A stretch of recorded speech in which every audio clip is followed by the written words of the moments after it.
આ એ જ જગ્યા છે કે જ્યાં મોદી સાહેબ ચા વેચતા હતા. મિત્રો આપણે આવેલા છે વડનગર રેલવે સ્ટેશન અને અહીંયા આપણા નરેન્દ્ર મોદી સાહેબની દુકાન છે જે બહુ જૂની છે અને જે તે સમયમાં નરેન્દ્ર મોદી સાહેબ છે અહીંયા ચા વેચતા હતા. તો અમે તમને બતાવીએ છીએ તો વિડીયોમાં છેલ્લે સુધી બન્યા રહો. તમે જોઈ શકો છો વડનગર રેલવે સ્ટેશન છે, મસ્ત મજાનું બનાવેલું છે. ઓન ચિરાગ બી આવ્યા છે. તો ચિરાગ કઈ બાજુ છે દુકાન? તો મિત્રો નરેન્દ્ર મોદી સાહેબની કેટલી અમે તમને બતાવવા જઈ રહ્યા છો તો વિડીયોમાં છેલ્લે સુધી બન્યા રહો. બાકી વડનગરના જે ઐતિહાસિક સ્થળો છે, તાનાજી સમાધિ છે, કીર્તિ તોરણ છે, બધું તમને બતાવવાના છીએ. તમે જોઈ શકો છો અહીંયા લિફ્ટ સુવિધા છે અને આ છે ને વડનગરનું રેલવે સ્ટેશન છે. અને પહેલાં છે ને મોદી સાહેબની કિટલી છે ને એકદમ ખુલ્લી હતી, પણ અત્યારે તમે જોઈ શકો છો બંધ કરી દેવામાં આવ્યું છે.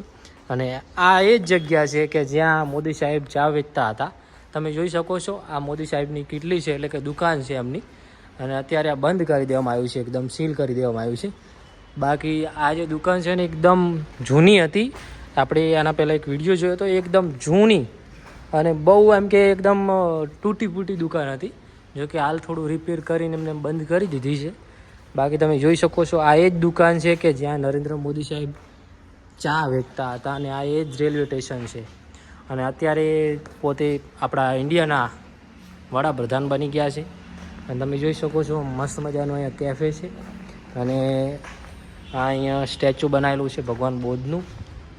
તો આજે આપણે વડનગરની સફરે છે તો તમને જે બધા જે ઐતિહાસિક સ્થળો છે બધા અમે કવર કરશું, તમને બતાવીશું.